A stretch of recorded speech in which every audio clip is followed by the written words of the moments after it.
پورے ملک میں یہ سب سے بڑا عبادت خانہ رہے گا انشاءاللہ۔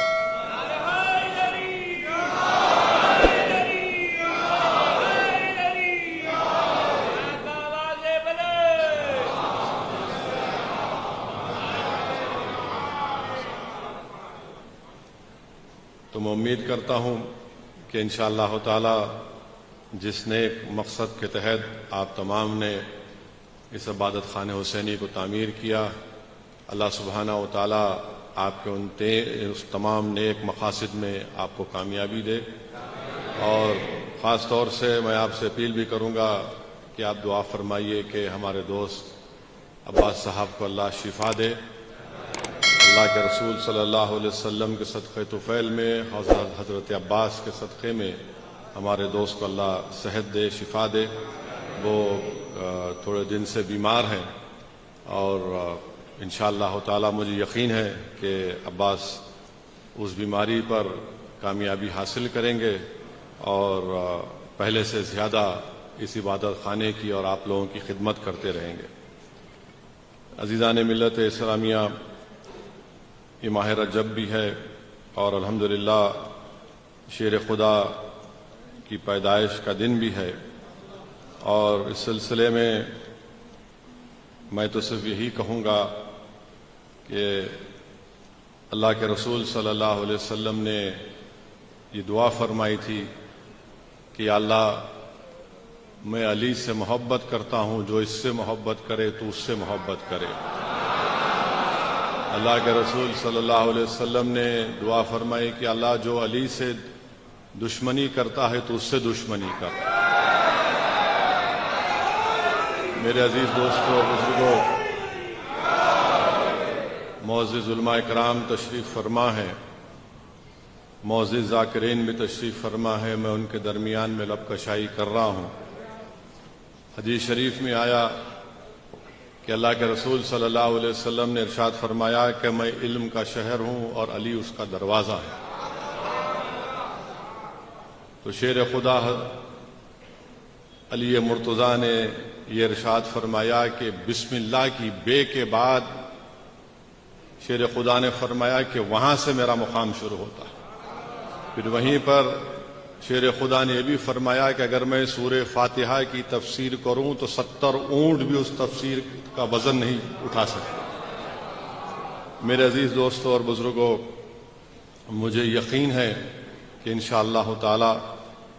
اس عبادت خانہ حسینی سے جہاں پر شیر خدا علی مرتضیٰ کا ذکر بھی ہوگا، جہاں پر امام حسین اور کربلا والوں کا ذکر ہوگا، جہاں پر خاتون جنت کا ذکر ہوگا، جہاں پر اہل بیت کا ذکر ہوگا، جہاں پر امام زین العابدین کا ذکر ہوگا، جہاں پر امام باقر کا ذکر ہوگا، جہاں پر جعفر صادق کا ذکر ہوگا، جہاں پر امام رضا کا ذکر ہوگا، اس بات کو یاد رکھیے کہ ہم سب ایک ہیں اور اس شہر میں ہم اپنے اتحاد کو اور مضبوط کرتے رہیں گے۔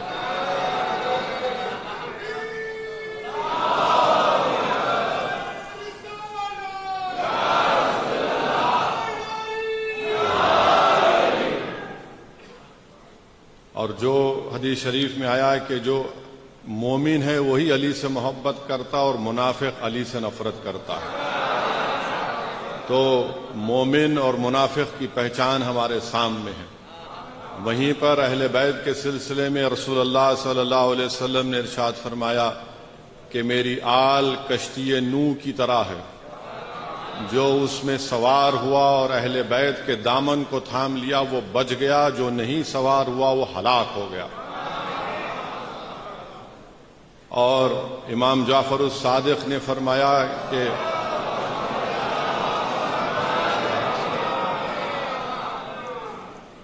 قرآن شریف کی اس آیات کے بارے میں آپ نے فرمایا جس میں اللہ نے فرمایا کہ اللہ کی رسی کو مضبوطی سے تھام لو۔ امام جعفر الصادق نے فرمایا کہ وہ رسی کو مضبوط تھامنے کا مطلب یہ ہے کہ اہل بیت کے دامن کو تھام لو۔ تو میرے عزیز دوستوں اور بزرگوں، آپ تمام کو بہت بہت مبارکباد، اور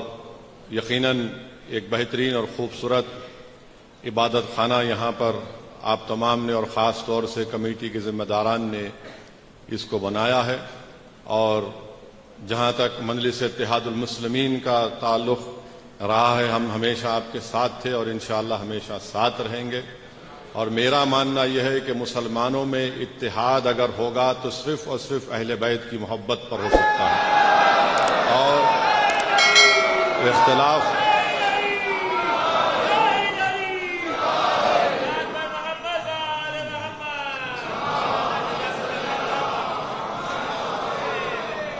اختلافات عقیدے پر مسلک پر ہو سکتے ہیں مگر اہل بیت کی محبت پر اختلاف نہیں ہو سکتا۔ تو اسی موضوع پر، اسی چیز پر ہم تمام کو اپنے آپ کو جڑنا ہے، اور میری یہ خوش قسمتی رہی کہ آج سے چند مہینے پہلے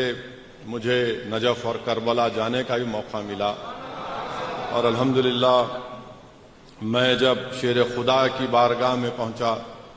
تو وہ جو کیفیت مجھ پر طاری ہوئی تھی میں اس کو بیان نہیں کر سکتا۔ اس کے بعد پھر ہم کو ہمارے دلی کے سپریم کورٹ کے دوست ہے، وکیل ہے نظام پاشا کے ساتھ ہم کربلا گئے۔ وہاں پر جب پہنچے تو وہاں کا ایک اور ہی منظر تھا۔ بہرحال عزیز دوستوں اور بزرگوں، یہ جو دین ہم کو ملا ہے، حضرت علی کی محنت، حضرت علی کی قربانی، ان کی شہادت، امام حسین کی شہادت، اہل بیت کی شہادت سے دین ہم کو ملا ہے، اور اس دین کے لیے ہم کو ضرورت پڑی تو ہم ماضی میں بھی ہم نے اپنا سب کچھ قربان کیا اس دین کی عظمت کے لیے، اور انشاءاللہ تعالی مستقبل میں بھی اگر کوئی ہمارے اتحاد کو چیلنج کرے گا تو ہم علی کے نام لیوا ہیں، اہل بیت کے ماننے والے ہیں، ہم اپنے اتحاد کو مضبوط رکھیں گے۔ پھر سے عباس آپ تمام کو بہت بہت مبارکباد، اور انشاءاللہ تعالی جب کبھی بھی آپ کو کسی بھی چیز کی اگر ضرورت پڑے، مجھے یقین ہے کہ آپ لوگ اس چیز کو جب اتنی بڑی خوبصورت عمارت کو تعمیر کیے ہیں تو انشاءاللہ تعالی یہ کام اور آگے بڑھتا رہے گا۔ مجلس آپ کی پارٹی ہے، اس کو آپ نے اپنی دعاؤں سے، اپنے خون سے، اپنے آنسوؤں سے مضبوط کیا ہے، اور ہم آپ کی خدمت کرتے آئے اور خدمت کرتے رہیں گے، آپ کے درمیان میں تھے، اور اللہ سبحانہ و تعالی جب تک ہم کو زندہ رکھے گا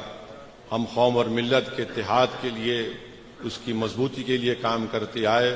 اور کام کرتے رہیں گے۔ بہت بہت شکریہ۔ السلام علیکم ورحمۃ اللہ وبرکاتہ۔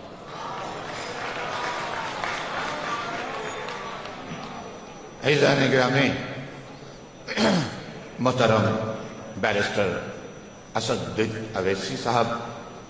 صدر کل ہند مجلس اتحاد المسلمین، رکن پارلیمان کی بہت ہی خوبصورت تقریر کے بعد احترام پر